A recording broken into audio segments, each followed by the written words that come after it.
हैं जो कई सवाल खड़े कर रही है। भारत समाचार के रिपोर्टर ग्राउंड जीरो से रिपोर्टिंग कर रहे थे। इसी दौरान मौके पर मौजूद पुलिसकर्मियों ने उन्हें रोक लिया और चारों तरफ से घेर लिया।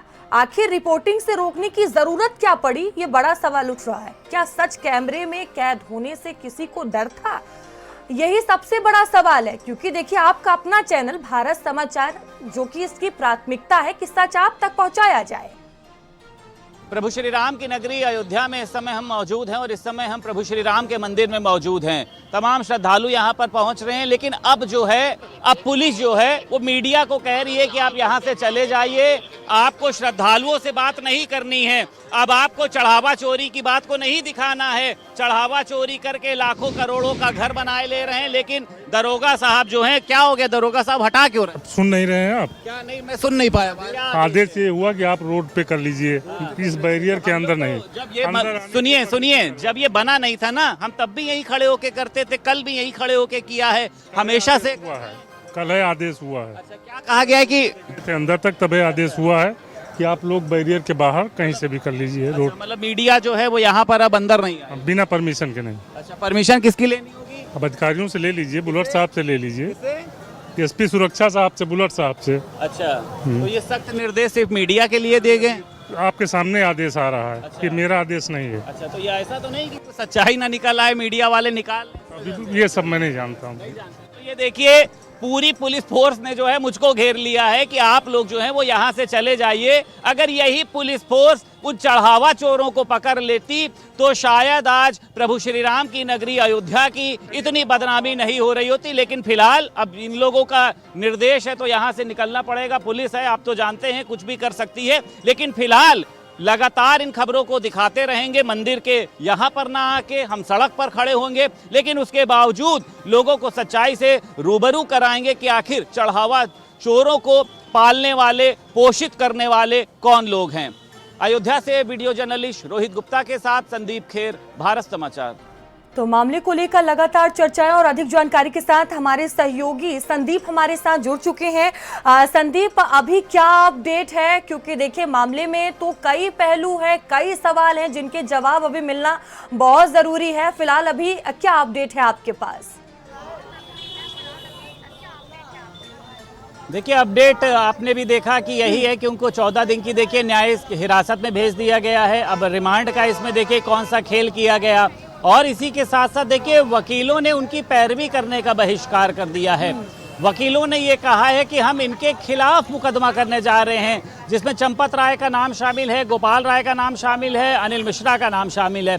उसी के साथ साथ उन्होंने ये भी कहा है ये जितने भी आरोपी हैं, अब जितने भी वकील, आप समझिए वकील जो है वो लोगों को बचाने के लिए लड़ता है। और मैंने खुद उनसे सवाल किया, जो यहाँ के अध्यक्ष हैं कलिका प्रसाद मिश्रा, कि वकीलों को क्या मतलब होता है? वकीलों को तो पैसे से मतलब होता है, किसी का भी केस लड़ लेते हैं। लेकिन उन्होंने कहा कि नहीं, ये प्रभु श्री राम की आस्था की बात है, ये त्याग समर्पण की बात, इसलिए पैसा तो दूर की बात, हम उन आरोपियों की तरफ देखेंगे नहीं। और अगर वो यहाँ पर आ जाते तो आज उन आरोपियों का क्या होता वो शायद किसी को पता भी नहीं है।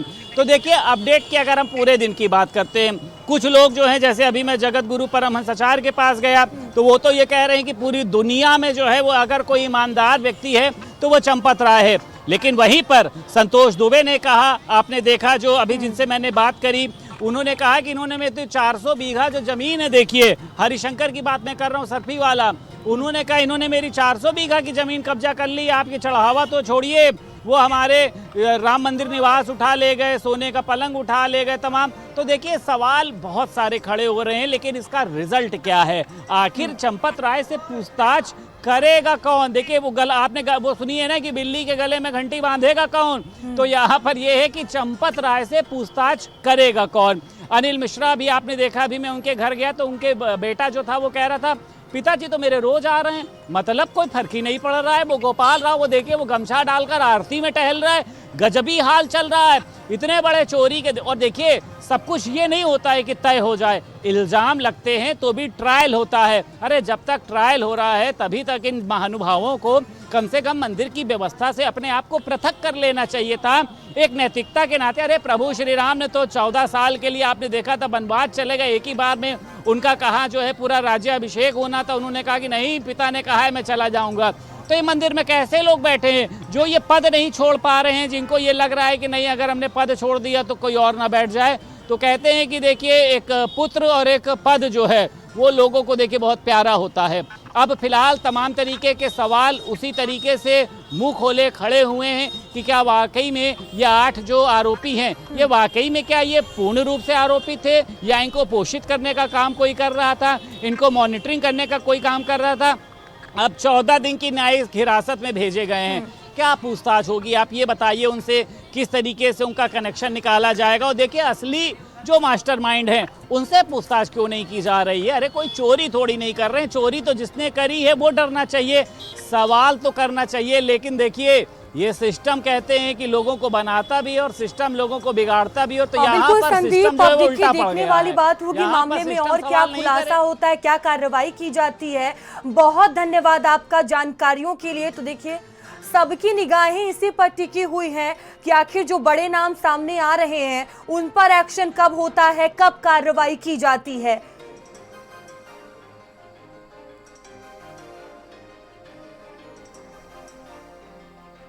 राम मंदिर चढ़ावा चोरी केस का